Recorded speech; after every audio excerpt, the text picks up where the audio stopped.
I'm Izzy, and my grandparents brought me up. It's not that my parents weren't around at all, it's just that they worked in New York, and, well, they were workaholics, so I ended up staying with my grandparents. My sister, Beatrice, or B as we all call her, lived with my parents. I don't know why this was exactly. It just kinda happened. My parents visited every Christmas and occasionally during spring break, but not having them around was normal for me. Then one summer, my parents showed up with B and told me they were moving to town and we were all going to live together. At first, this was weird as I was so used to barely seeing them, but then I decided it could be good, right?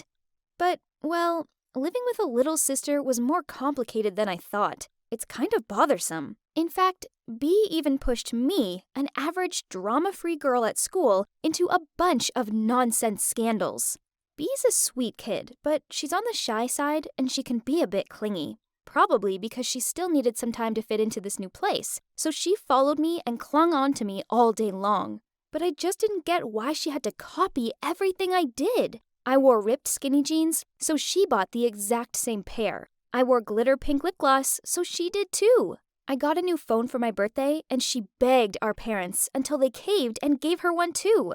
That kinda sucked, as I'd waited for ages for a decent phone, and she got one just by nagging. She had her own bedroom, but each night she came into my room and made me tell her stories about everyone at school, as she said this would help her make new friends faster. We'd chat about school, boys, friends, girl stuff. Then she'd fall asleep in my room. She stayed here pretty much every night, so in the end, our parents bought us bunk beds. But she then went and bragged about everything I told her to her classmates, so they'd think she's cool, since she got to hang out with seniors and knew their stories. One time, she leaked out the secret that my best friend Lee had a crush on Paul, and she told her friends that I was surely gonna be spring queen at the next prom. What? I didn't even think about trying out for that. Never! I'm not interested in that kind of attention. And obviously, the rumors got out. Lee stormed up to me, yelling and all, saying she never wanted to be friends again. I tried to explain things to her, but she didn't listen. And for the rest of the day, every time I walked across the hallway, the popular girls would smirk at me and say things like, "Who do you think you are?" Like, seriously, as if you could be spring queen?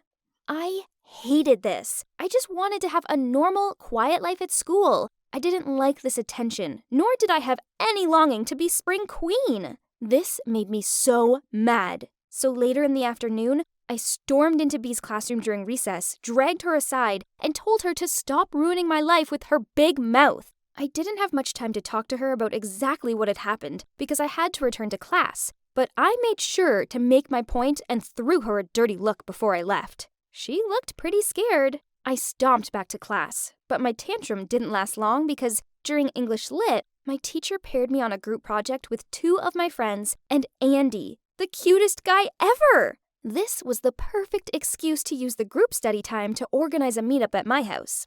The plan was set. I just needed to come home, put on my cutest outfit, and wait for them to come over. I was so nervous that I didn't really mind about the feud with my sister anymore. I excitedly told her about Andy coming over, and she helped me tidy up my room and braid my hair. They arrived, and studying didn't last long. Soon, we were watching movies and playing games. Then B suggested we play 7 Minutes in Heaven. That's so childish, but the others seemed up for it. Besides, I figured it could work in my favor with Andy. We spun the bottle to decide, and when it was Andy's turn, B asked to spin it for him. Then she winked over at me and Andy. Then, to my horror, the bottle pointed at her. What was that? Is she stealing my crush too? This little brat. She and Andy went into the closet, and after 7 excruciating minutes, they walked out looking all smiley. I was so mad, but I kept my cool until they left. Then I screamed at B that she was a horrible, sneaky girl and to stay away from me. It got so heated, Mom had to come and tell me to stop. I slammed my bedroom door shut and even put my dresser in front of it so B couldn't come in. The next day, she tried apologizing to me, but I ignored her. She even left a candy bar on my pillow, but I just chucked it in the trash. To make matters worse, Andy approached me at school and went on about the fun he'd had at mine and how cool B was. What? So, what exactly did those two do in the closet? This was awful. Then prom day came. I didn't have a date. Lee still wasn't talking to me, and trying to avoid B in my own house was draining. Then Lee called me up excitedly and told me Paul had asked her to prom. I was so happy for her, and we made up. She invited me over to get ready for prom at hers. I packed my dress, my makeup, but my eyebrow pencil was missing. I mumbled, "Ugh, B," as she must have taken mine again. I knew she was at swimming practice, so I went through her drawer to find my makeup stuff. Nothing. Then I spotted something under her pillow. It looked like the end of a black pencil. This must be it. I took it out, but it wasn't an eyebrow pencil, just a normal pen. It was in the middle of a notebook. So curious. I pulled it out. That's when I glimpsed my name on the open page. So I picked it up to see what it was. It's her diary. I read through the first few pages. She said she loved me very much and that she was happy that she finally got to live in the same house as me. I found a specific page that was a little ripped. It was the day I yelled at her. I saw tears dried out on her words. She wrote how she really thought I was very beautiful and would win the Spring Queen title, and how she just wanted to help me and Andy get together, so she suggested the 7 minutes game. And she tried to aim the bottle at me, but it went wrong. And that when she was in the closet with Andy, she was only saying nice things about me to him. And she also found out that Andy had feelings for me. Also, she wrote that sleeping alone was so scary, but she didn't want to bother me anymore. She said she'd ruined everything and wished she could move back to her old house. I felt so guilty, and I just cried all the way to Lee's place and later told her everything. I was not in the mood for prom anymore, so even though everyone complimented me on my dress, I couldn't enjoy myself. Andy came forward and asked me to dance, but I couldn't quit thinking about B. I apologized to Andy for my bad mood, and he was so understanding. We ended up taking a walk outside, and I vented to him about how I'd misunderstood my sister. Then, suddenly, I spotted her with friends at the photo booth at the entrance. They looked like they were having so much fun, except for her. She looked so sad. I grabbed her arm from behind. She turned around, shocked, then quickly stepped back and went to leave, but I stopped her and told her I was sorry. I hugged her, and we both cried, and continuously said sorry to each other. Then I suddenly heard my name on the mic inside the venue. She then said, "Go, go! They must be crowning you as Spring Queen right now! Told you so!" Turns out I wasn't Spring Queen, but I did make prom court, which I guess is kinda cool. I was wrong to ever be mad at B. She never meant to cause any harm. I know that now. Later that evening, Lee and Paul came over and thanked B, as it was basically down to her that they were now together. Then Lee winked at Andy, who was standing next to me, and said, "You should also thank B, because it looks like we're having another couple here." Talk about awkward. So we both just shrugged it off and pretended not to understand what she meant. We spent the rest of the night dancing and having a great time. It felt so good to have my best friend and my little sis back in my life. I've now realized that having Bella with me all the time isn't so bad. Yes, she's annoying at times, but all she wanted was to have her big sis around. And I guess I have to admit that I like having my little sis around too.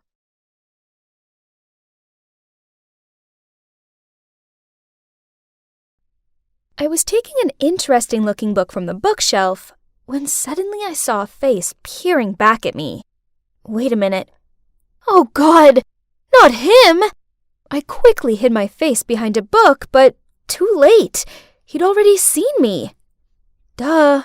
What was I thinking? Now I looked even more pathetic. You must be wondering why I was desperately avoiding this dude. Well, this wasn't just any dude. It was my ex-boyfriend, Owen. Talk about a day ruined.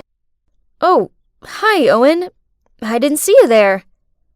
Are you here by yourself? Oh no, I'm here with my girlfriend. There she is. Hey babe, I'm here. I turned around and, geez, my day just went from bad to catastrophic. How on earth did they end up together? Yep, I knew that girl. She's Mila, my stepsister. Oh, let me tell you about her. Actually, before we became stepsisters, Mila and I went to the same high school together, but we weren't close or anything. But out of the blue, my mom and Mila's dad somehow got together and soon got married. I tried being friendly towards her, But no matter what I did, she remained cold and unpleasant towards me. She even forbid me from telling anyone at school that we were family. And she started to compete with me for team tryouts, in tests, everything. Then one day, after a few months of living together, she informed our parents that she was moving in with her mom and switching schools. Why, you ask? Well, 'cause she couldn't stand living with me anymore. I'm not gonna lie, hearing her say that hurt like crazy. All I'd been was nice to her, but fine. If that's what she wanted to do, then whatever. And like I said, that guy over there is my ex, Owen. We used to date when I was a sophomore and he was a senior. But then he dumped me for the most ridiculous reason ever. Well, back then, I was on a strict diet. Every time we went out for some food, I would order a depressing-looking salad, and Owen would order a delicious hamburger with fries on the side. So I always snuck a fry or two from his plate, and a couple of bites out of his burger. But I mean, sharing is something totally normal in a relationship, right? But, well, Owen didn't think so. So just like that, he ended things with me, then went away to college. But now he was back in town for summer break, and he was dating my stepsister. Ugh. Oh, hey Amy. Long time no see. Oh yeah, I hope you don't mind, but I'm with Owen now. Ugh, I hate her sarcasm. And did she have to latch onto his arm and stroke his hair? What about you, Amy?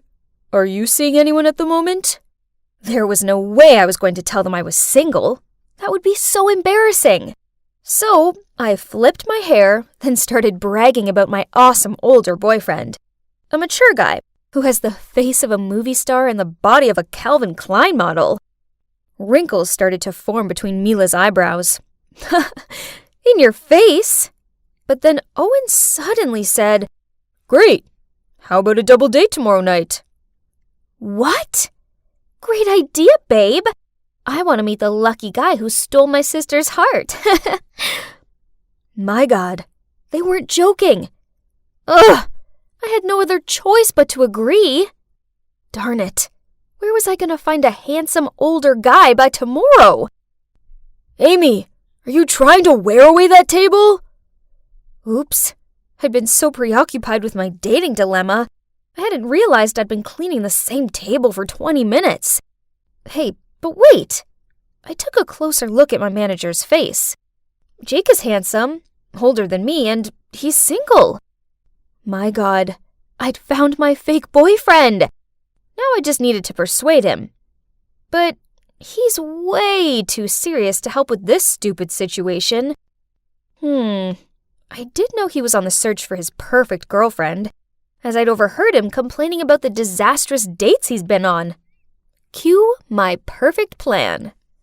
After we closed the coffee shop, I volunteered to clean up so I had an excuse to stay late with Jake. Hey Jake, my boyfriend Owen has an intelligent, gorgeous-looking sister who I want to introduce you to. At first he wasn't interested, so I showed him Mila's prettiest picture. Holy moly! That's his sister? Jeez, why so surprised? Mila is not that beautiful. Whatever, at least I had his attention. I asked him if he wanted to go on a double date, and he immediately agreed. Yes, jackpot! So my plan worked. But the only issue was that my fake boyfriend thinks he was on a date with Mila, and that I was with Owen, when in reality they were actually both together. But no worries, I could pull this off. Right? So for our double date, we all went bowling. Jake took an instant liking to Mila and tried to impress her with his bowling skills. Me, on the other hand, sucked at bowling and got constantly teased by Owen. So when it was his turn and he misjudged his throw and threw the ball straight in the gutter, I had loads of fun teasing him back. To be honest, I was enjoying hanging out with him. And please, don't get me started with his looks. He's definitely grown more handsome with time. Suddenly, it was my turn again, and Owen was asking me if I wanted him to show me how to throw a bowling ball correctly. I timidly said yes. So he stood behind me, touched my hand, and showed me. Oh my God, my whole body was heating up, and I could feel that Owen was blushing too. Hang on, I think I still have feelings for him. Mila didn't deserve him. He should be with me. Overall, the double date was a big success. Jake didn't suspect a thing. And not only that, but he also helped keep Mila away from Owen so that I had a chance to win him back. But then a few days later, Jake told me that he really liked Mila and asked me if I could set them up on a date, but this time only the two of them. What? He actually liked Mila? Of course, I couldn't set them up. It was impossible, because Mila was with Owen. So, reluctantly, I suggested another double date. He agreed, but this time he insisted that we went out for a romantic dinner. Fine. Everything was okay at first, but then Owen placed his arm around Mila while she fed him some of her mashed potatoes. I glanced over at Jake and saw the dumbfounded look on his face. I needed to separate them quickly, so I asked Mila to come to the bathroom with me.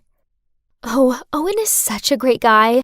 He's so thoughtful, and he always treats me like a princess. Ugh, she's so annoying.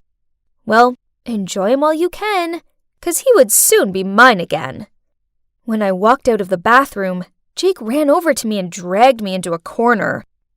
Owen and Mila are really strange, don't you think? Are you hiding something from me? What? I would never. They're just close siblings, that's all. Oh, and by the way, I talked to Mila in the bathroom, and she thinks you're a great guy. Of course, that was a big fat lie. If I was Pinocchio, my nose would be as long as an entire baseball bat. But at least Jake was buying it, 'cause he looked so thrilled. We went back to the table and continued this so awkward dinner. Suddenly, Owen and Mila started calling each other Buttercup, Cutie Pie, and other disgusting nicknames. Jake and I just sat there with super awkward faces. Hey, Mila, you and Owen seem to be pretty close. Have you always been this way? Of course. We just can't get enough of each other, can we, sweet stuff?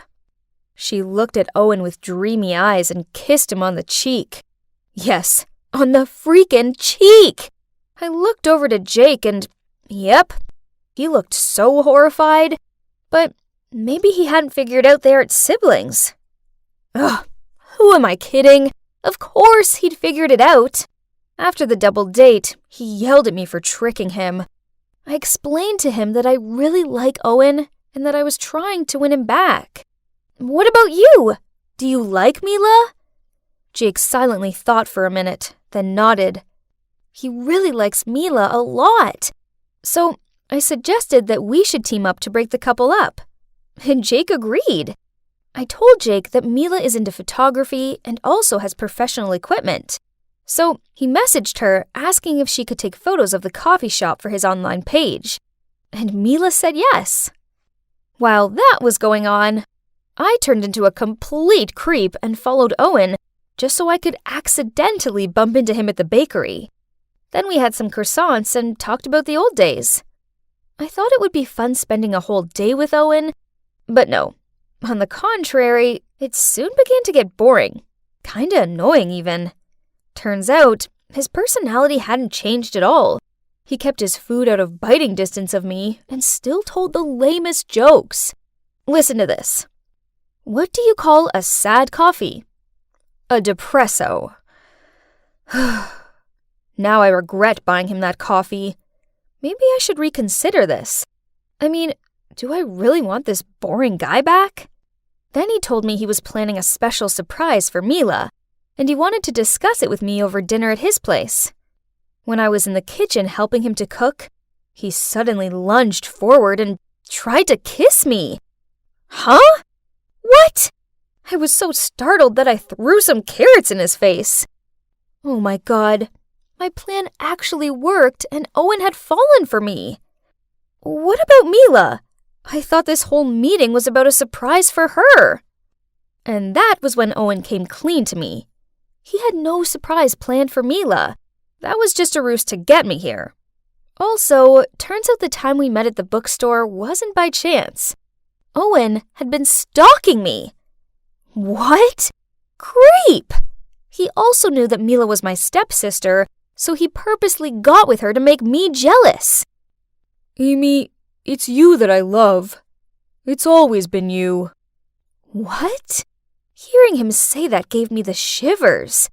Well, now at least one thing's for sure. Any feelings I thought I had for him had 100% evaporated. Letting you go was a big mistake. Please come back to me.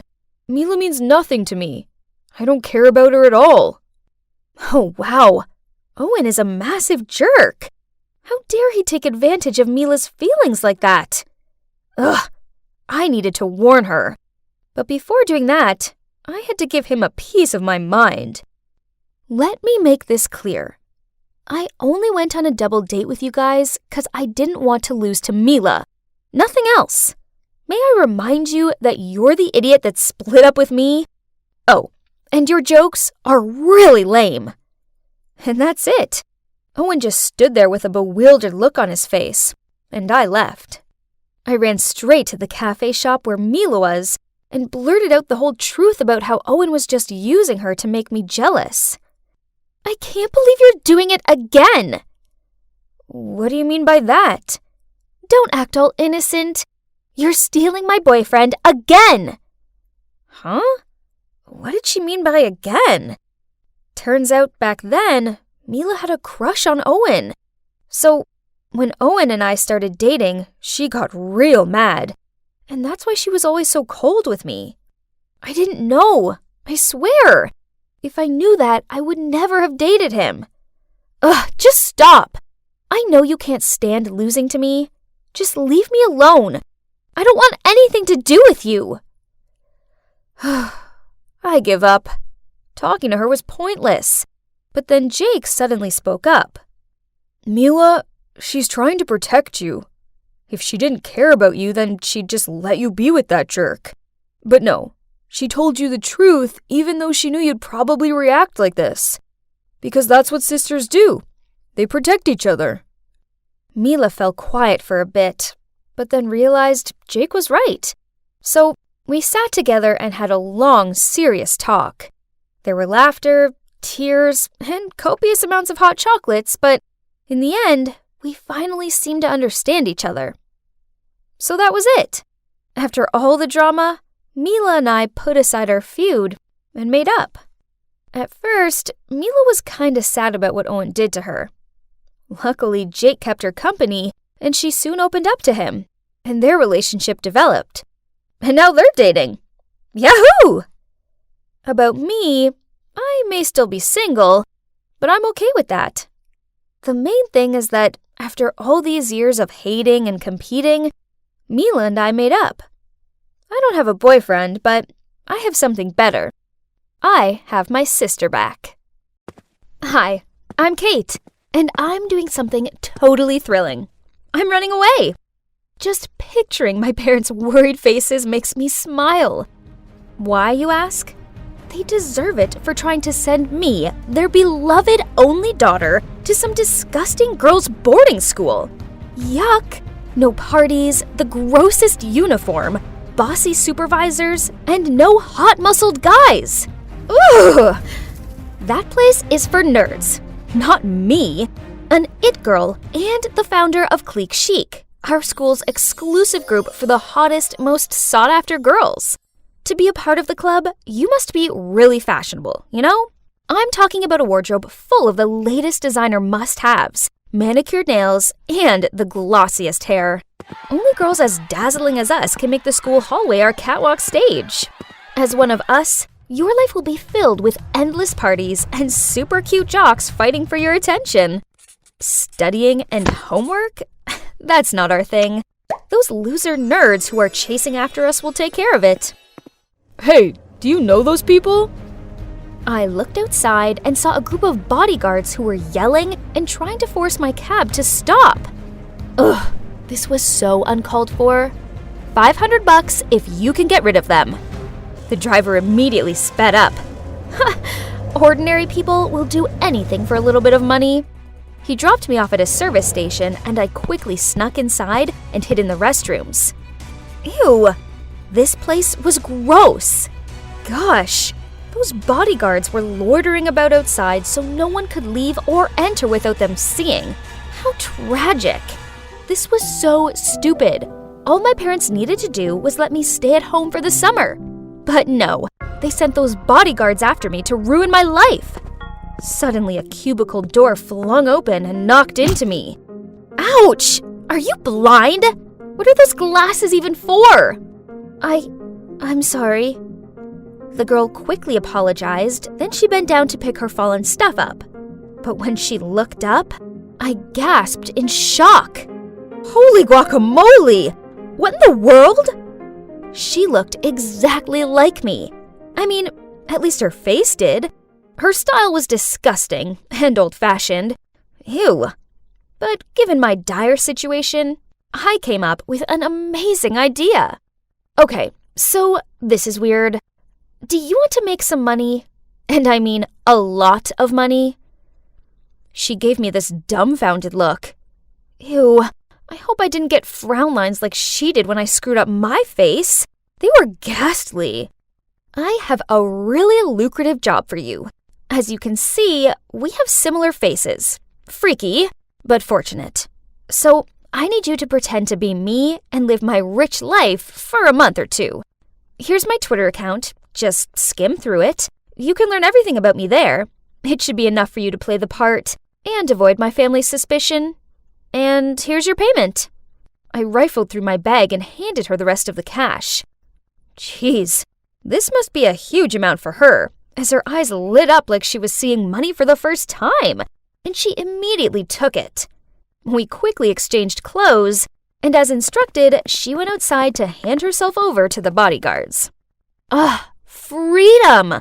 Now bring on one long, hot summer of fun. But first, I have to go shopping. Wearing these old-fashioned, disgusting clothes made me want to puke. Oh no!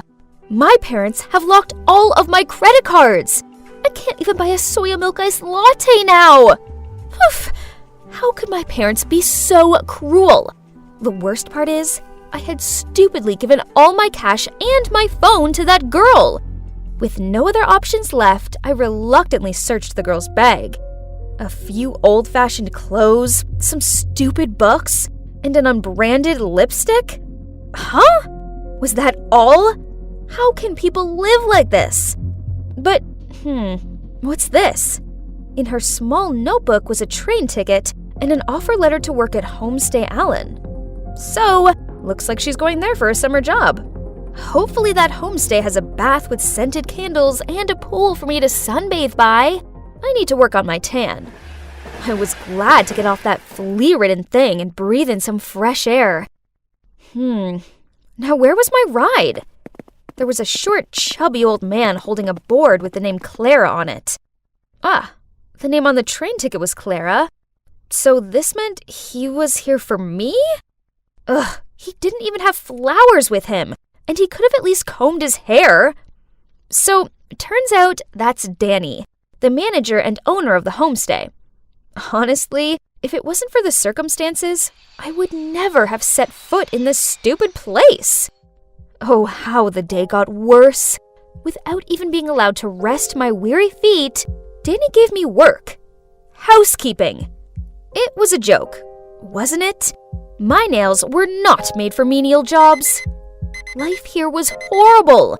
I had to get up so stupidly early that it was still dark out, then clean a dozen dusty old bedrooms. After that, I would do the laundry, dry the towels and bedding, fold them, and arrange them neatly into each room. At noon, I also had to help the chef here, Anna, prepare lunch, and I was also forced to wash a mountain of gross dishes. I had never done such silly chores like this at home. Instead, they were always done for me. Didn't expect them to be this exhausting. You should put them in order, so they won't break. Ugh, where did this nosy guy come from? Are you lecturing me? I replied crankily and walked away.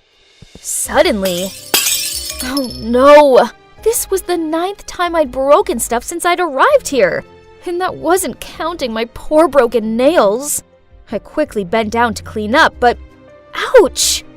I cut my finger on one of the pieces. The guy quickly ran over and bandaged my wound. Bond, that's my name. Huh? What's this?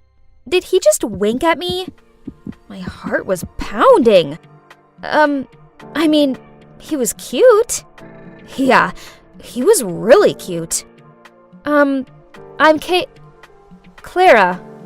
Go do something else. Leave this to me. Realizing that I'd been staring at Bond for a while, I hurriedly got up and rushed to the kitchen. Nice to meet you, Clara. I'm your new colleague. Well, that's not so bad. At least I have someone to share my workload with and to chat. The next morning, I was cleaning the floor, half asleep, when Bond came over, put an AirPod in my ear, and winked at me. Imagine you're dancing. Then you won't feel so tired anymore. Okay, this sounded kinda lame, but at least no one else was around to see me, so I decided to just go with it. So I gave it a try, with Bond, and I relaxed a little. Well, I didn't expect it to be so much fun. That night, as I was about to turn off the light, I heard a knock at the door. It was Bond. He wanted to show me a secret, so he took my hand and led me to the beach. Yes, we were holding hands, and his hand was really warm. He took me to a sandy beach and shone his flashlight at his feet. Something was moving under the fine white sand. Ew! What was that? I clung to his arm in fear. Aww, little turtles, I exclaimed as they slowly emerged from under the sand. Yes, they're cute, aren't they? Let's give them a hand. They have to get to the sea before dawn. I hesitated because I thought this was so stupid. When the sun rises, they'll be easily spotted and eaten by predators. Fine. Since Bond pleaded, I had no choice but to sacrifice my sleep to escort the baby turtles to the sea.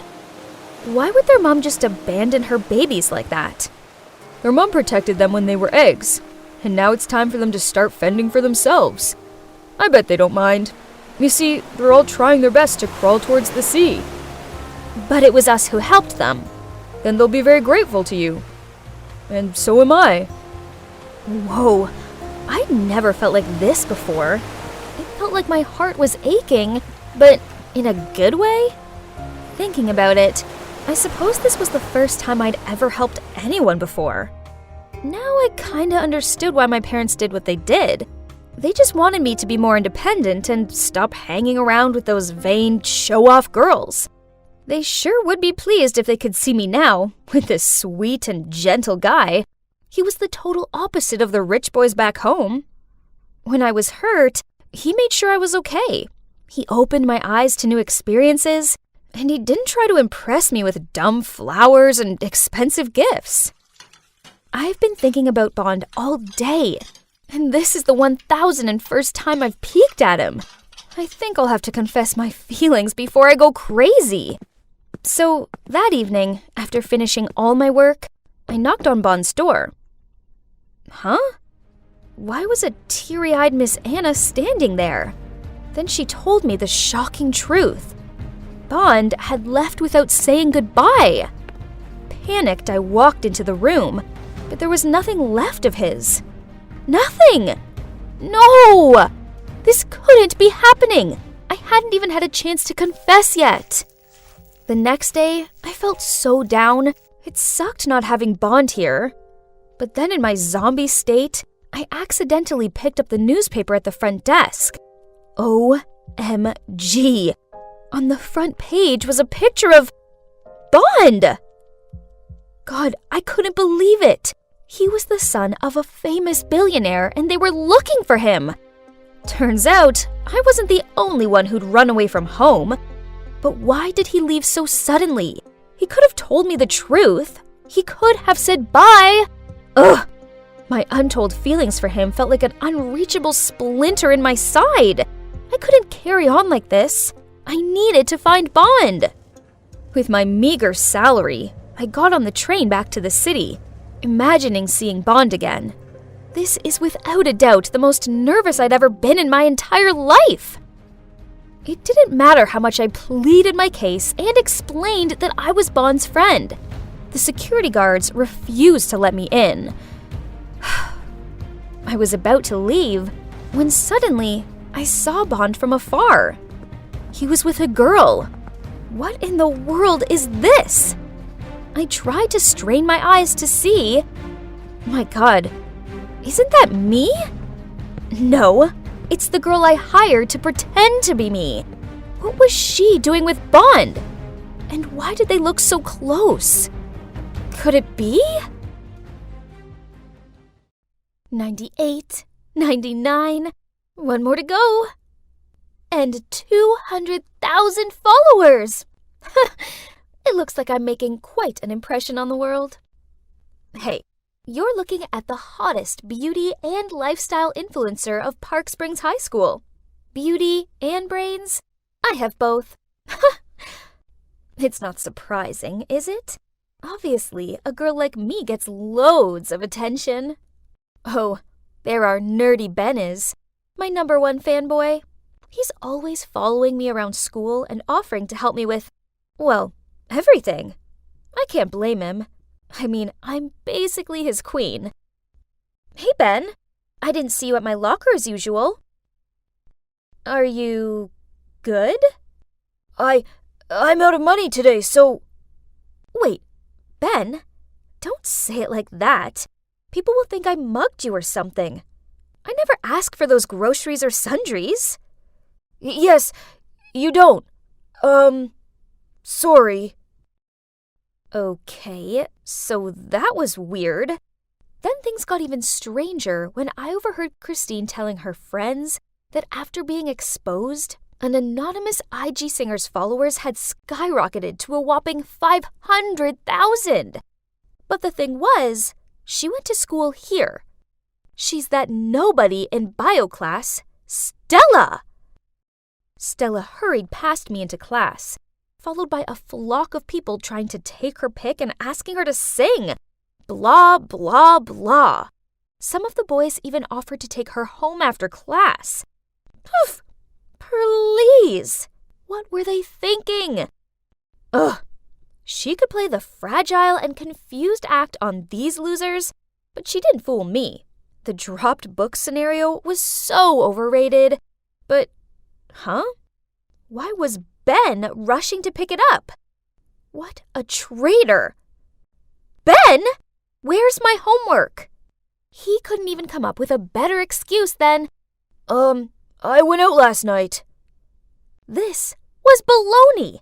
I just heard him offer to help Stella with her homework. And guess what?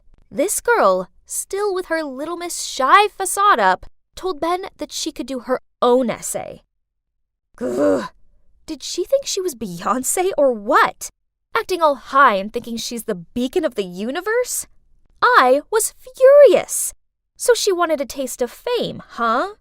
Let's just say, as a senior in this field, having experienced its downside, it was time I taught her some manners. After that, I made sure she became the main topic of every single talk in school. Hey, she needed to learn how this fame game worked. Everyone was giggling, pointing, and whispering behind her back.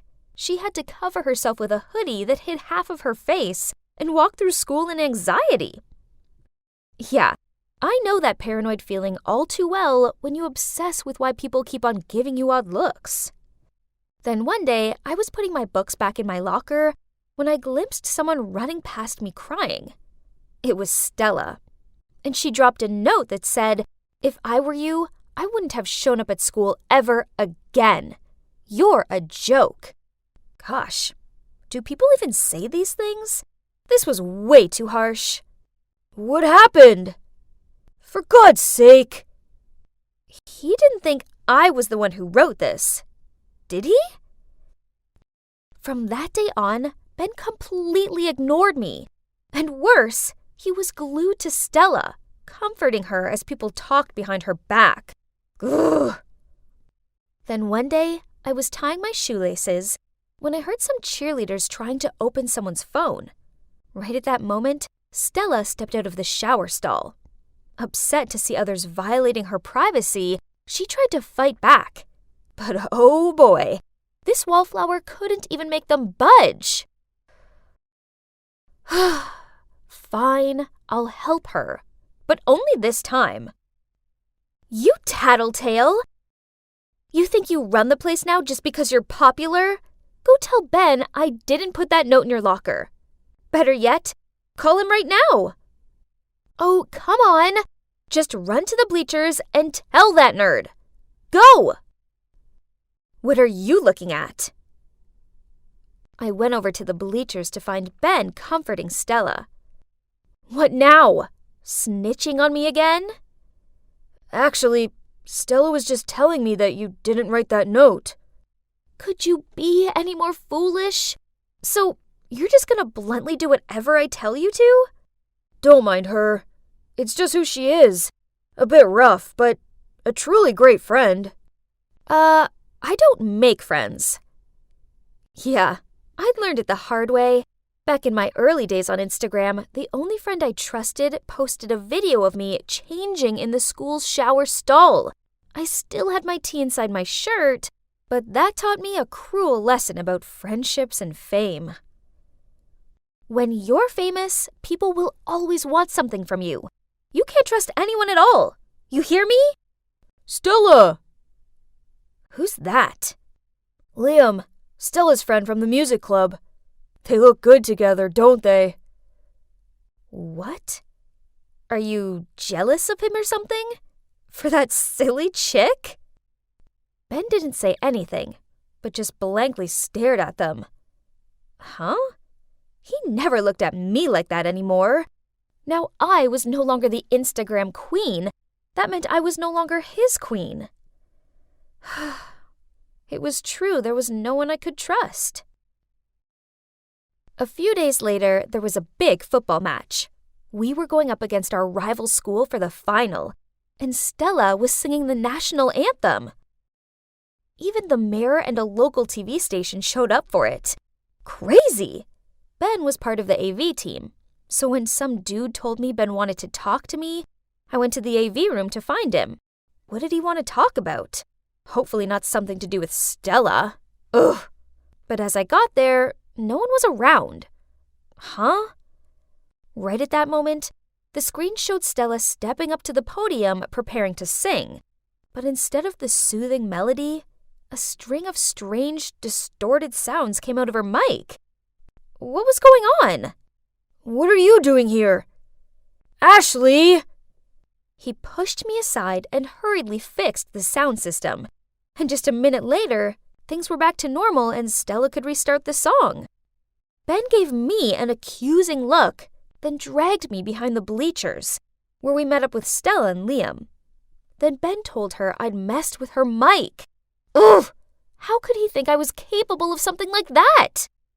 Meanwhile, this Liam guy stepped in, saying it could have been a technical error. Yeah, whatever. I went to leave, but Liam caught up with me. Weird. Weren't he and Stella having a thing?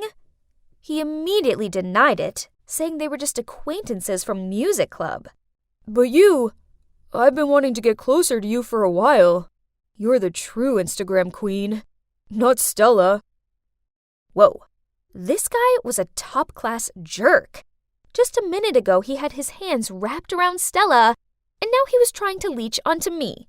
He even started leaning in to kiss me on the cheek. Quickly, I dodged it as I met Stella's gloomy look from behind. Yikes. It was time to get out of here. I didn't sleep so well. Ugh. All this stress was bad for my skin. So I was groggily making my way along the school corridor when Stella stormed up to me. It was you, wasn't it? You were so mean to me, threatening to delete my IG account because you were so jealous Ben had left you for me. Now it's really gone, and it's all your fault.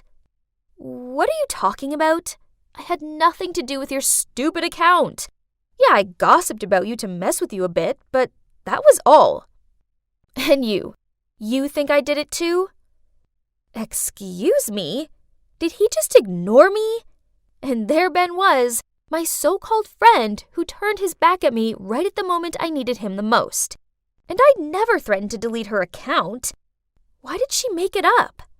Was she that jealous of me and Liam yesterday? What's this? An unexpected message from Liam said, Hey Ashley, don't worry, sweetie. I've got your back. What do you say we meet at 8 p.m. in the park? Ugh, this shameless, two-faced jerk. What was he up to this time?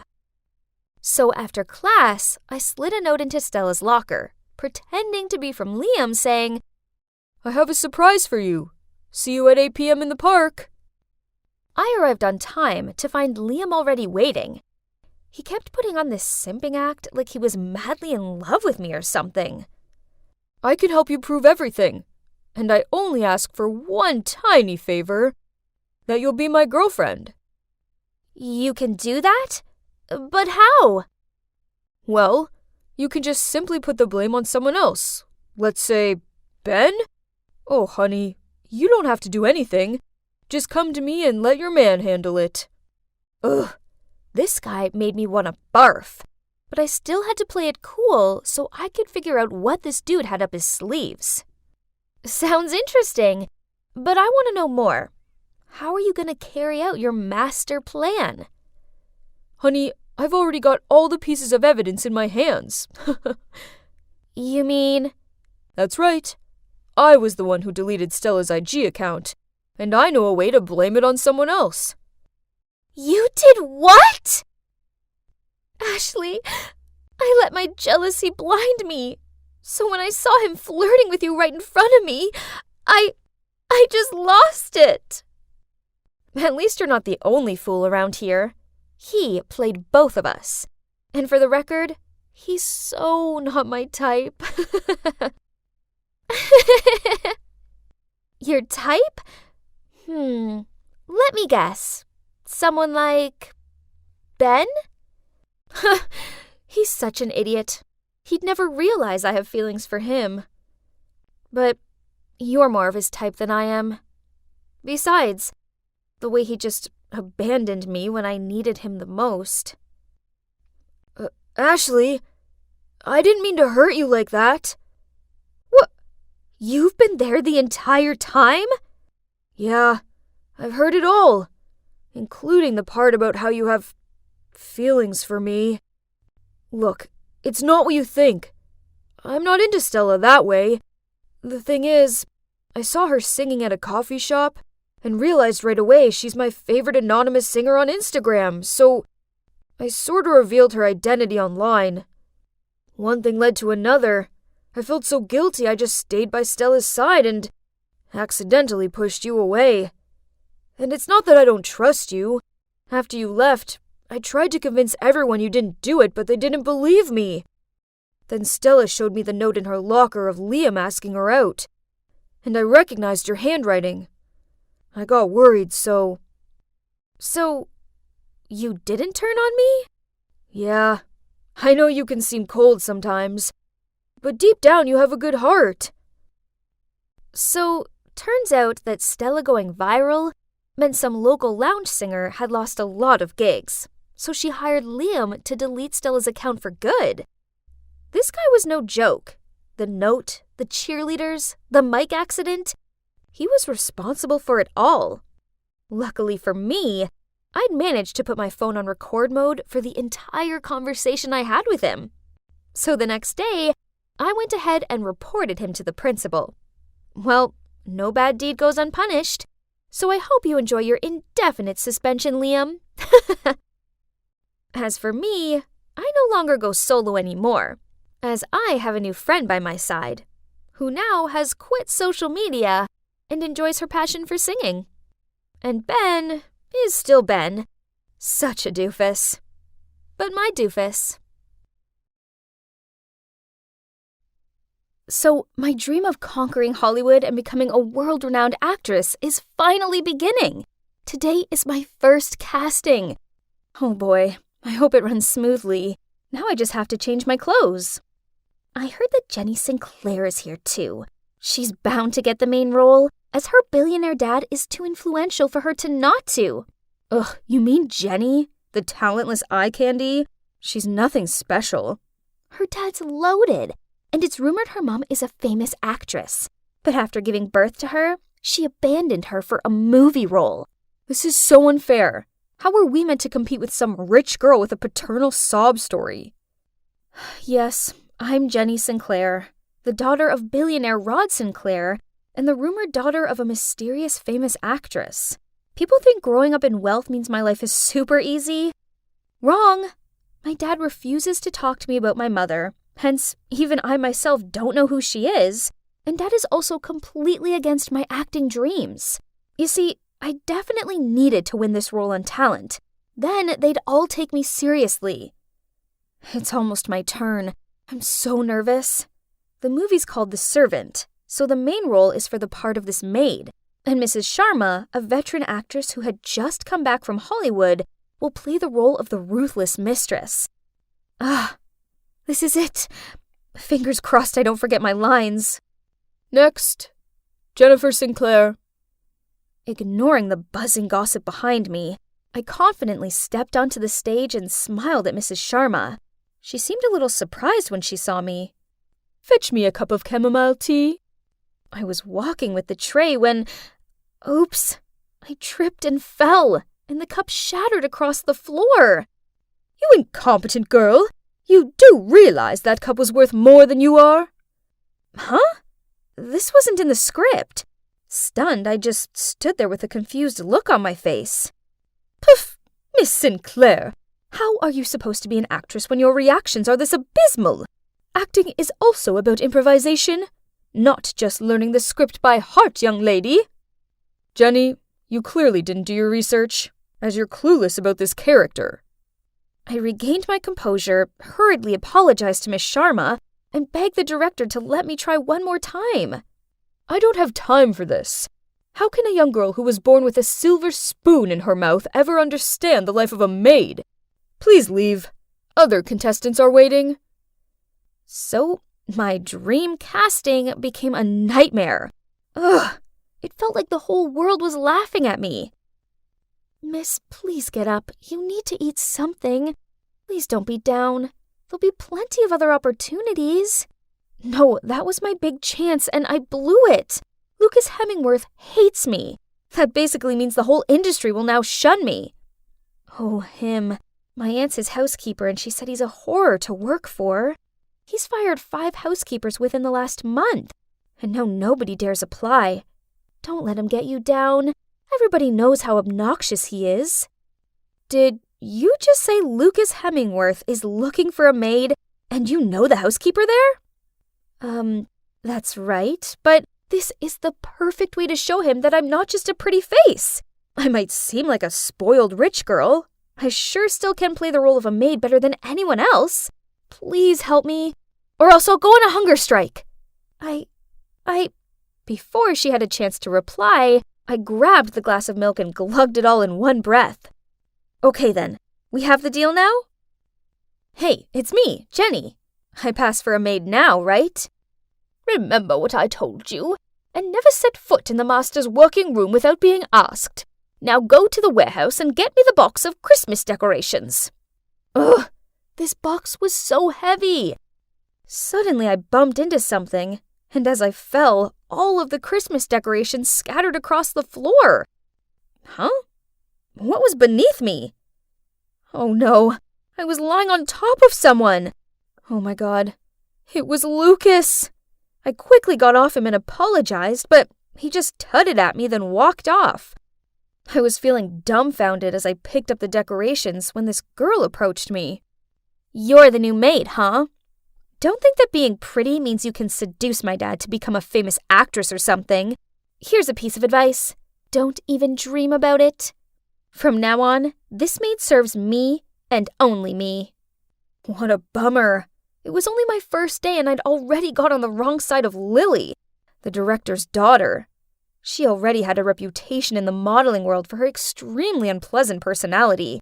And indeed, from that day on, whenever she was home, She spent every second of her time tormenting me. Once, Lily asked me to bring her a cup of hot tea, but as soon as I put the tea tray down, she immediately changed her mind. She wanted her tea to be cool instead, so I had to stand fanning the cup for half an hour. Then, on another occasion, she ordered me to stand by the pool in the midday heat holding a tray of fruit. Then after each lap, she made me feed her a piece. It's not surprising I ended up with heat stroke and fell into the pool, which must have been extremely funny to Lily. Ugh. Well, she who laughs today may weep tomorrow. The next day, while watering the roses in the backyard, I caught sight of Lily acting out the part of the maid in front of her father through the living room's window. It seemed that she wanted to take the lead role in the movie too. I think you should just focus on your commercial advertising projects. You haven't learned the lines, and your fake crying is terrible. Do you even know which book this movie is adapted from? Then he just left, leaving her with her tantrum. At that moment, Lily caught me standing there laughing. So, as punishment, she ordered me to clean every single book in the library. Ugh! Whatever. I liked books anyway. Standing on the ladder cleaning, I happened to see the original copy of The Servant, the book the play is based on. I took it off the shelf, when suddenly, the sound of the door opening startled me. I quickly put the book back and tried to climb down the ladder, but then I misplaced my footing and... Firm hands grabbed my waist and guided me onto my feet. They were wearing a hoodie, mask, and sunglasses. OMG, had a thief just saved me? Who are you? How did you get in? This is trespassing. Do you realize whose house you're trying to rob? And you, do you know who you're talking to? Thief. Ridiculous. Then he pulled down his hood and took off his sunglasses and mask. Oh God, it was Jack Jerome, the hottest actor on the scene right now. Before I could react, Lily's high-pitched scream startled us both. Jack, you're here! It's so exciting that you're staying with us for the next few months. I'm such a huge fan. To Lily's dismay, Jack ignored her, then coldly walked out of the room. So, turns out Jack's been cast as the male lead in The Servant, and to avoid adding to his already scandalous past and thus affecting the movie, Lucas insisted he stay here during filming. Anyway, even though I didn't like Jack at all, at least him being around meant Lily was too busy clinging onto him to pester me. These days, I often take advantage of the late-night cleaning time to study the original book. The last audition is coming up, and I have to understand my character better than anyone else. I was cleaning the kitchen while reading when suddenly I heard footsteps. Who could it be at this time? So, you like this book? It's confusing though, right? Are you suggesting a mere maid like me isn't smart enough to understand it? I have no idea why you're cast as the warm, kind-natured, sincere part of Alfred. You're clearly the opposite of him. It's called acting, sweetheart. So are you saying an actor must be exactly like their character in real life? Then shouldn't you be more cautious, since I just played a murdering lunatic in my last movie? He's really unpleasant. Arguing with someone as arrogant as him was pointless. I'd just taken a few steps when I slipped over, but Jack reached out and grabbed my shirt tail, which helped save me from falling flat on the ground, but caused my shirt to tear. I blushed in embarrassment and tried to fix it. Here, have this, he said, as he quickly took off his jacket and placed it around my shoulders. At that moment, out of nowhere, Lily appeared. On seeing her, Jack hurriedly left the kitchen. She stormed over to me and yanked his shirt off me. What now? Changing your target already? But let me remind you, you're just some dumb maid. Jack's mine? Oh, poor Lily. You delusional girl. I'm not interested in Jack, but it doesn't take more than a glance to tell he's not remotely interested in her. Because of yesterday's incident, Lily made me wake up at 4 a.m. to bake probably all kinds of cakes that exist on Earth. I'd just finished decorating the last batch when she rushed into the kitchen, snatched the apron and gloves off me, then put them on. I didn't have time to understand what was happening when Jack walked in and she quickly held the plate out to him. Have a bite! I got up early to make it for you. What a fake! Jack was about to pop a piece of cake into his mouth when I realized it was almond. He's allergic to them. Stop! That cake has almonds in it. Here, have this one. He took the cake, then winked at me before he walked off. Yeah, his personality sucks, but oh boy, how to resist that strong jawline and those beautiful deep eyes? Naturally, Lily was furious, so she forced me to make tea. But no matter how much she knocked on Jack's door, he wouldn't open it for her. So she angrily threw the tea tray on the ground and yelled for me to clean it up. Oh my, it was such a mess. The carpet was tea-stained and there were bits of chipped china everywhere. I started picking up the pieces when, ouch, I cut my hand. Jack immediately opened the door. Then on seeing my bleeding hand, he quickly led me into his room and helped me bandage the cut. I didn't know he had this warm side to him. How surprising. This weekend, the director's having a small gathering for the film cast and crew, so my time was taken up with the preparation for this. Now I was confident to say that I had fully understood what it's like to be a servant. There's no housework that I hadn't tried. I also accidentally lied to the housekeeper that I used to be a bartender, so she assigned the cocktail making to me. I was trying to get my head around the recipe of a cosmopolitan when Jack walked in. Pretty good, but perhaps it needs a little more cranberry juice. You want them merry, not passing out. I know all the guests coming, so I can give you hints on what cocktails to serve them. That's a good thing. I could ask him more about my future co-stars. The two of us talked passionately about wine, cocktails, and the servant book. Turns out he's actually quite sweet, and nothing at all like those ego-driven swine the press portray him as. While talking and drinking, I felt a little dizzy. Suddenly, Jack approached me. Actually, I find you quite captivating, so you can quit playing around now. Playing around? Huh? You think I like you? You're drunk. I was about to leave when Jack stopped me. You're always falling over in front of me. You remember my almond allergy? You're reading the book I'm cast as the lead in. If you don't like me, how come you've been with me this whole time? I looked at Jack confused. Honestly, every time I faced him, I felt my heart skip. Seeing me blushing, Jack gently lifted my chin and placed a sweet kiss on my lips. Right then, a scream made me jump and almost fell over again. Ah!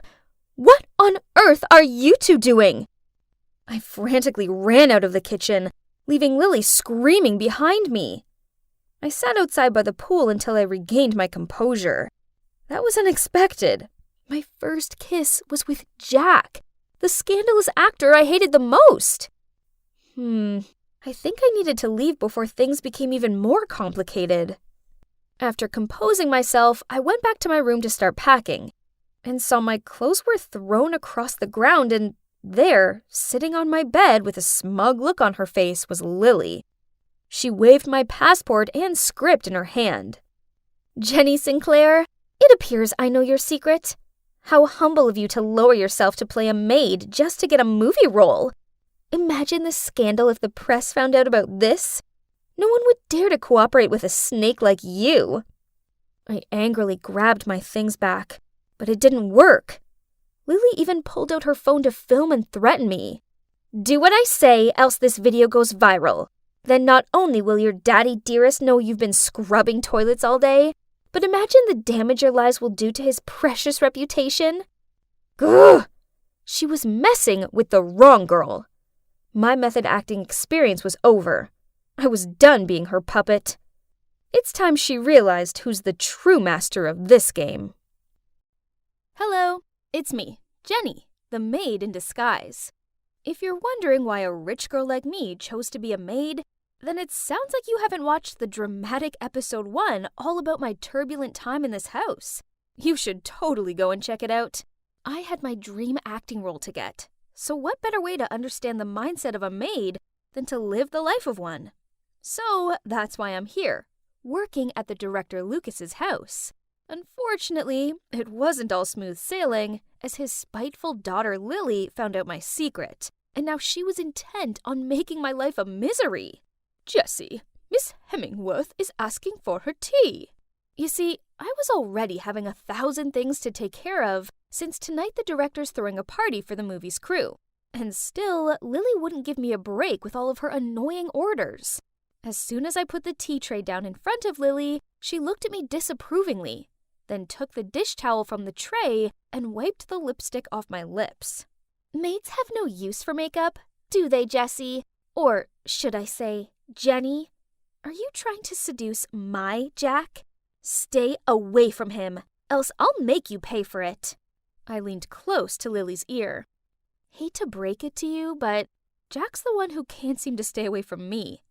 Apparently, you aren't as attractive as a maid, huh? Furious, Lily knocked over the teacup, causing a few drops of hot water to splash onto my hand. Right at that moment, Jack passed by and rushed over to me. Are you okay? Let me look at that. I'm fine. Please go away. I don't want my mistress to misunderstand. Jack helped me up, then turned and gave Lily an opposing look. I didn't do anything. She's just faking it. Without letting her finish, he led me into his room. Gee, Lily sure looked mad about this. I honestly wasn't that hurt, but Jack still gently took care of me. He even softly blew on my hand to help relieve the pain. Can't deny that I was a little moved by his gestures. To be fair, he is handsome. It isn't a stretch that people call him the Adonis of showbiz. Suddenly, I noticed him meet my gaze. Oh no, had he noticed me staring at him? Why are you looking at me in that way? You're not even blinking. Then he leaned towards my face. Was he going to kiss me again? I quickly covered my mouth with my hand, and he just shook his head and laughed. What do you think I'm gonna do, huh? I leaped up and raced out of there. Whoa, my heart has never pounded so fast. I composed myself, then went downstairs to continue working. But, well, look who's here again. Surely Lily started to boss me around anew as soon as she saw my face. The night fell, the guests started to arrive, and so the party could finally get started. And while serving everyone drinks, I kept my ear open to catch all kinds of gossiping about the play. Meanwhile, Lily was practically glued to Jack's side. She clearly wanted everyone to think that they were an item. She waved me over, but as I neared her, I noticed her stick her foot out to trip me up. Okay, fine. If she wanted me to fall, then I'd fall. So I purposely fell and spilled red wine all over her beloved bespoke dress. She looked like she was going to internally explode, but I just apologized profusely as I helped her up. Lily got the hump, then went upstairs to change clothes. With her out of the way, Jack asked me if my hand was okay. Was he really worried about me? He gently held my hand to check, then even dusted off my clothes. I gave a shy smile and was about to thank him, but he had already turned away to greet Siren, this beautiful emerging actress. Unbelievable! As I watched him lead her over to the dance floor, I felt so foolish for ever believing a guy like him was capable of having sincere feelings. I angrily left when the housekeeper insisted I fetch more chairs for the guests. Ugh! Being a maid is really miserable. You don't even have time to be upset. As I hurried to the storage room, I saw Lily standing in front of the director's study room, looking sneaky. What was she doing? I cleared my throat, which startled her and caused her to drop her phone. Oh boy, when she spun around and saw me, she sure looked mad. She ordered me to carry her dress, but I told her that I had to finish the housekeeper's task first. Be quick! Meet me by the pool! Then she stormed off. Curious, I peeked through the gap into Lucas's office and saw Mrs. Sharma in there with him. Was Lily eavesdropping on them?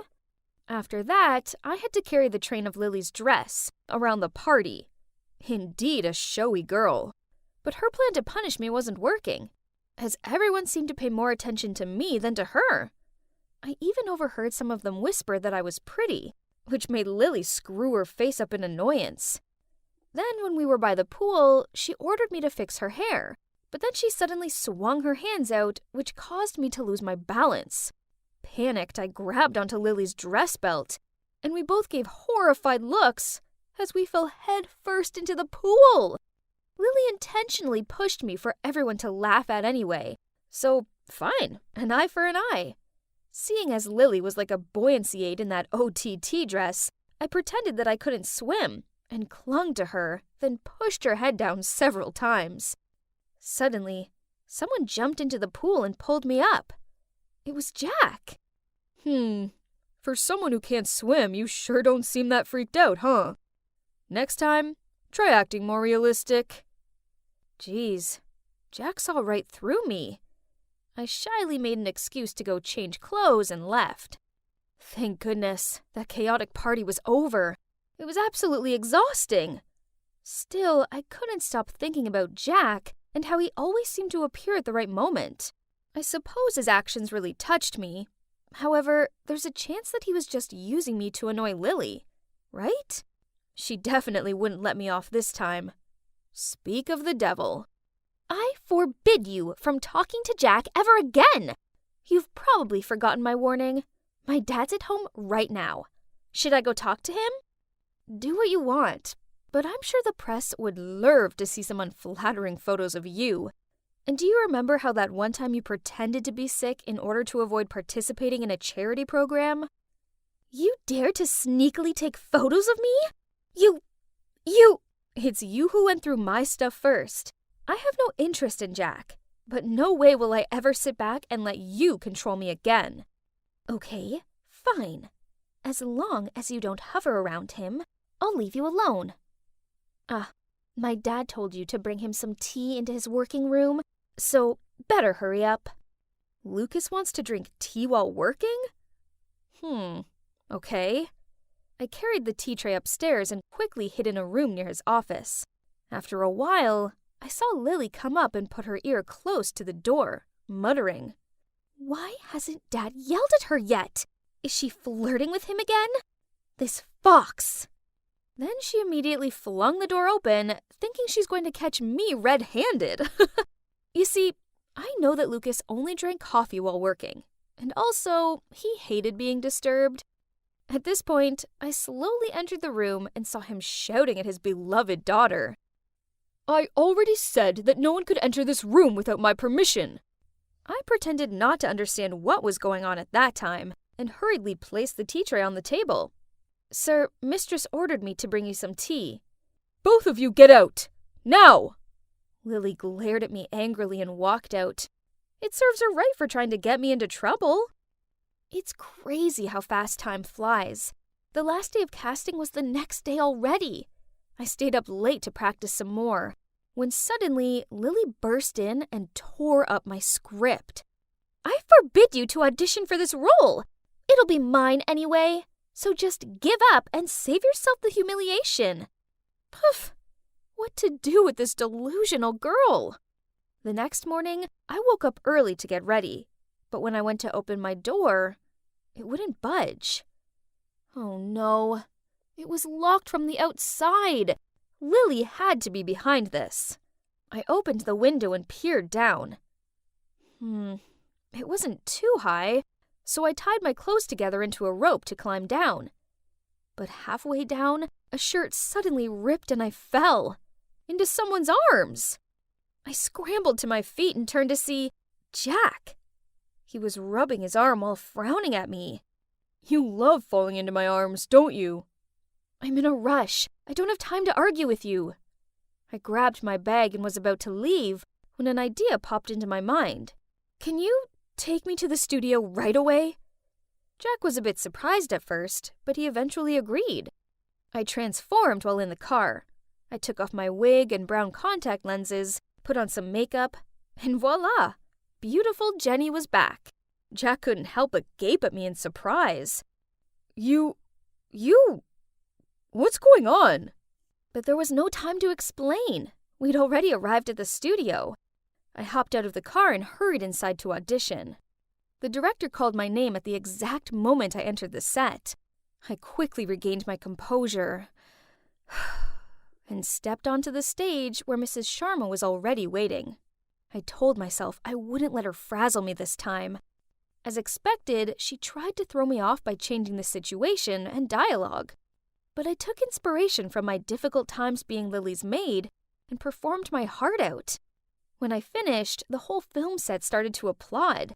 Some of them even had teary eyes, which made me burst with happiness. After a while of discussion, the director stood up and was about to announce the results when Lily suddenly appeared. She turned on the projector and asked everyone to watch an important video. Is she trying to expose me right now? But, oh, it was a video of Mrs. Sharma talking to the director. Jenny Sinclair is my daughter. I only want the best for her. Please accept my request. Oh my gosh. So, the rumor about my mom being a famous actress is true. It was Mrs. Sharma who chose her career over me. I fell to my knees and looked at Mrs. Sharma, whose eyes were full of guilt. Everybody took out their phones to take pictures and videos. My ears were ringing hearing thousands of questions buzzing around. Suddenly, the light went out. In the dark, a hand pulled me out of the crowd. It was Jack. He put his jacket over me and then secretly took me to the car. Jack drove for an hour to a deserted beach. The two of us sat on the sand and stared out at the sea. Suddenly, Jack turned to face me and took my hand in his. If you've decided to become an actress, having to face the public backlash over a rumor, whether it's the truth or not, is unavoidable. No matter what everyone says, you just need to stay true to yourself and believe in the rightful things you did. I smiled slightly at Jack. It turned out that behind this scandalous bad boy image was actually a really brave guy who had been through a lot in this tough industry. Jack took me home after sunset, and as soon as I reached the front porch, I heard quarreling. So I slowly opened the door, kept my ear to the ground, and gently peeked into the living room. Oh my God, Mrs. Sharma is here? Why did you leave her for 18 years, then come back and mess things up like that? You know very well that I did no such thing. You're the one who prevented me from seeing her. I've always watched Jenny from afar. There's not a single photo of her that I don't keep. If you love her, why did you drag her into acting? You want her to have a suffocating life, always being watched by thousands of people, not having a single day of freedom like you? Meanwhile, I can provide her with a comfortable, pressure-free life. I don't want her to be an actress either. I was the one who asked the director not to give her the lead role. I also want her to have a peaceful life, so I've tried everything in my capability to make her fail the casting. Unbelievable. So that's the truth? Dad, why did you hide Mom away from me? Do you know how much it sucked not having a mom? Jenny, why are you here? Just hear me out. I don't want to hear anything. Jenny, let me explain. Miss Sharma, acting is my passion. You abandoned me to chase yours, but now you want to forbid mine? How ridiculous! Both of you keep saying you're doing what's best for me, but have you ever asked me how I feel? I hate you both! I ran to my room, slammed the door, then cried my eyes out until I fell asleep. When I woke up, I saw a bunch of notifications on my phone. Turns out Miss Sharma went live and publicized her side of the story. The article showed the room full of my pictures from baby to grown-up. She talked about how when she divorced my dad, even though she loved me dearly, she thought he'd be able to provide me with a better life, so she gave him full custody. So, it turns out I do have a famous actress mom, and she does love me. I guess it must have been hard for Mom, and she must have suffered a lot too. Looking at the pictures of my childhood preserved by her, tears welled up in my eyes. At that moment, my maid rushed in. Miss, congratulations! They picked you! The maid showed me the phone screen. In front of me was an article titled, Jenny Sinclair chosen as the servant's leading lady. I rubbed my eyes in disbelief. This is real, right? It's real, miss. Look, even your casting clip has reached millions of likes, and the comments are full of praise for your method acting. Everyone supports you.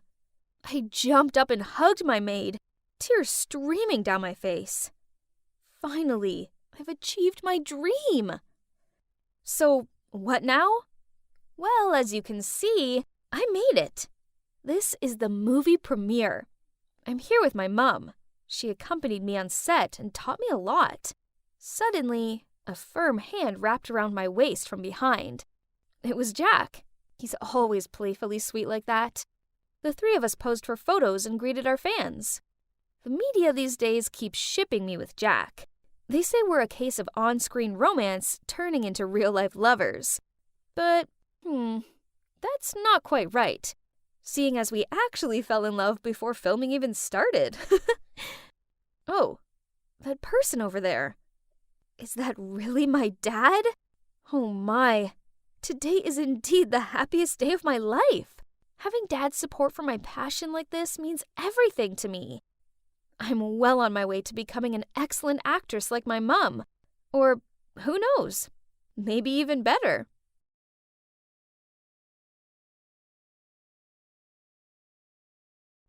You are probably wondering why all eyes are on us. This is nothing new. Actually, this pretty much always happens when we walk through school together. Look, they're truly the high school version of Kim K and Paris Hilton, aren't they? Agreed. They're quite charming. Yeah, that's us. I'm Robin, and the Hilton to my Kardashian is Allison, my BFF. Don't let her snooty look fool you. She's actually a really nice girl who's always there for me. I never had to worry about a thing being with her. We've basically been inseparable since forever. Ugh, Candace, you so did that on purpose. Oops, sorry. It's just too hard for my eyes to notice something as lame as you. Oh, really? So it has nothing to do with the fact you're afraid I'll take your cheerleading spot and beauty queen title? As if. You're no competition for me. This wasn't a new thing. Because Allison is so beautiful and talented, she often gets into altercations with the jealous mean girls. Now, thanks to the Candace drama, we're late for class. We were hurrying along the corridor when suddenly Allison stopped. A poster caught our eyes. It was for the contest to find the new cheerleading captain. Perfect! I can't wait to win and wipe that smug grin off Candace's face. You're gonna register too? Of course I am. I'm gonna teach that girl a lesson. Just you wait and see. Oh, snap. The truth is, I had also signed up for the competition and was waiting for the right time to tell Allison, but who knew she would suddenly become so determined to win this? If Allison found out I was going to be her rival, what would she think? Ugh, what should I do? I don't want to upset her, but I really need to win this competition too. Why, you ask? It's for one person. It was him, Steve, the basketball team captain, and also Allison's cousin. I've had a huge crush on him, but the problem is that he's not exactly short on fangirls, including Candace. I'd never be as forward as her, so I just watched him from afar. But what if I'm no longer a nobody and become the cheerleading captain? Then Steve would notice me, and I'd be confident enough to open my heart to him. Right? But things were way too difficult when I have to face up to not only Candace, the resident mean girl, but also Allison, my BFF. Great! It's true what they say. Putting something off will definitely come to bite you eventually. As I was having lunch with Allison in the cafeteria, Candace and her friends stopped in front of our table.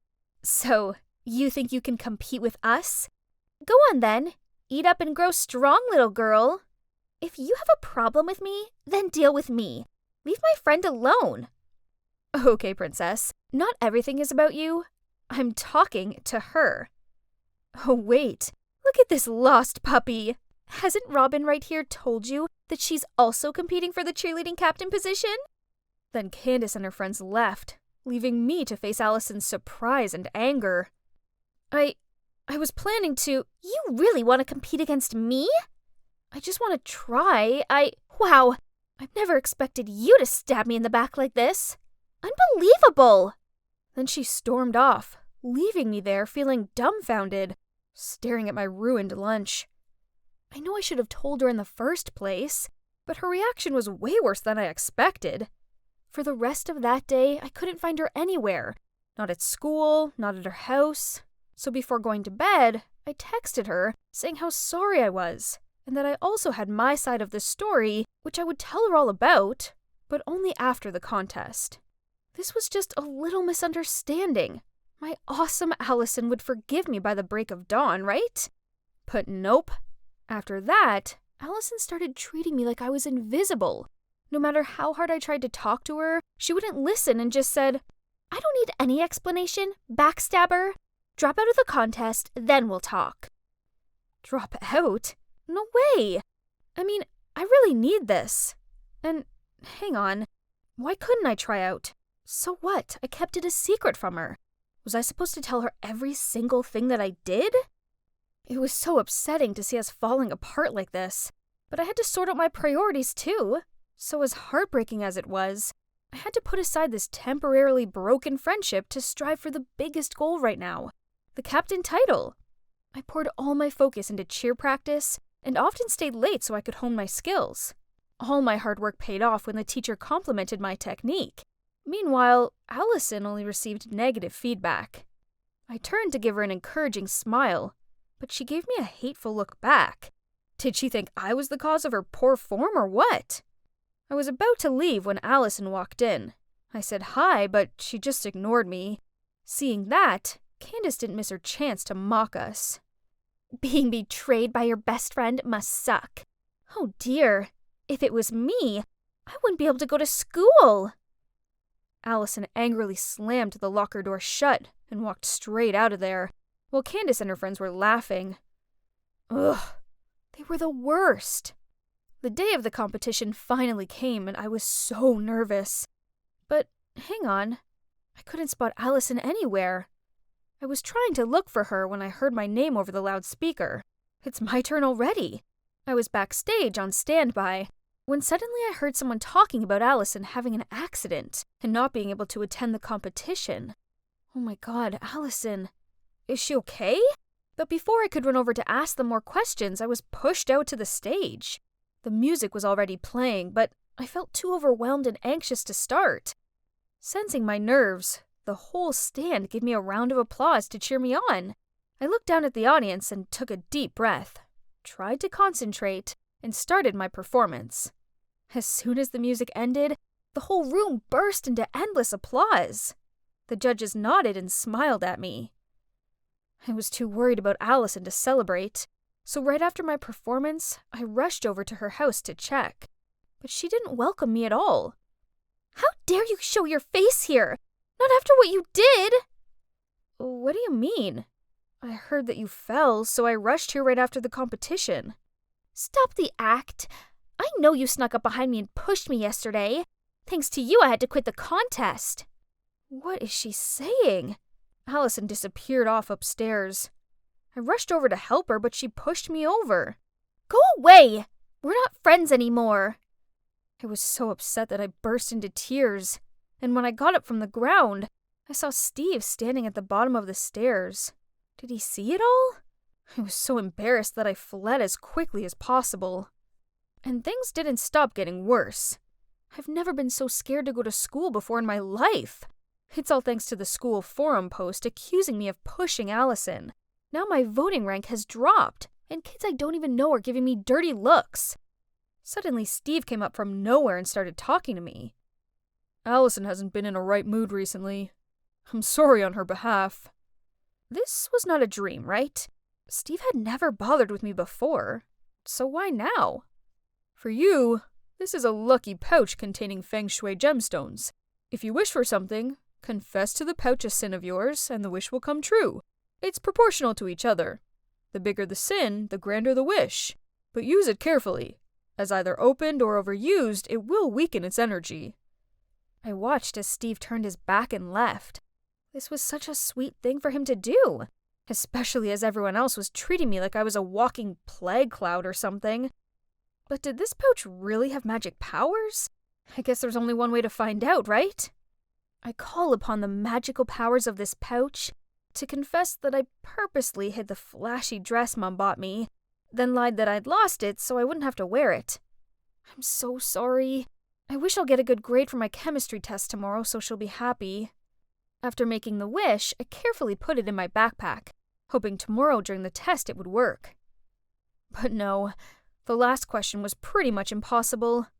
I sighed, thinking the A was about to slip out of my hand, when suddenly Kevin, the smartest guy in class, threw me a piece of paper when the teacher didn't notice. I stealthily opened it. Whoa! It was the answer to that one question I had left. I quickly filled in my paper without thinking any further. A few days after, I got my test results, and I couldn't believe my eyes when I saw an A in front of me. It must be the powers of the magic pouch, as normally Kevin didn't even talk to me. Fascinating. And so, I made a few more wishes, and they all came true. Once I even confessed that I accidentally spilled water and damaged my computer, and wished Mom would buy me a new one. Unbelievably, 2 days later, Mom bought me a MacBook and said it was an early birthday present. This pouch was a miracle, so it was time I used it for my most important wish. I call upon the magical powers of this pouch to confess that I kept this secret from Allison and practiced every night, then signed up for the cheerleader competition. I want to win just because I long for Steve's attention and to gain the confidence to confess to him. Please help her recover quickly, and for us to make up and be as close as ever. After wishing, I breathed a sigh of relief. It felt good to finally get this all off my chest. The next day after school, I was pretending to be walking past the basketball court as usual, when Steve called me over and handed me a bottle of juice. Looks like the pouch really exerts its power. Actually, Robin, there's no magic. I just snuck a MIDI recorder in that pouch to figure out if you were the one to mess with Allison. I'm sorry. What? In that lucky pouch is a mini recorder? So it also means he heard everything, including my love confession? I blushed cherry red and didn't know how to react, when he suddenly sighed. Hey, do you suspect anyone? I still want to find out who the culprit is. Candace? She has a grudge against Allison. Candace. Then I have a way. See you around. Since I found out that Steve knew I liked him, I've been wondering why he didn't give me a reaction back. Maybe his silence is rejection? As soon as I entered the cafeteria, I saw the crowd rushing around. Oh my god. It's Steve and Candace with linked arms. Wait, what was that in her hand? It sure looked a lot like a lucky pouch. Could it be? While Candace wasn't paying attention, Steve turned his head around, smiled, then winked at me. Oh, that's it. Steve was just acting so he could get information from her. The day after, Steve invited me to the treehouse in his garden to listen to Candace's recording. But it turns out, Candace was not the culprit that caused Allison's accident either. She just admitted to some nonsense slurs and pranks and wished to win the championship, and for Steve to love and spoil her. Then who is it? Somehow Allison keeps insisting it's you. How about you give Allison the pouch? I want to listen to her feelings too. And so, the magic pouch was also passed on to Allison. The next evening, after my late practice, Steve and I went to the park nearby to listen to Allison's confessions. Dear magic spell pouch, I actually didn't fall. Robin was getting so good and I wasn't confident that I'd win and losing to her would be humiliating. So, I spread the news that I had an accident so I didn't have to participate and blamed everything on her. Everyone loves her.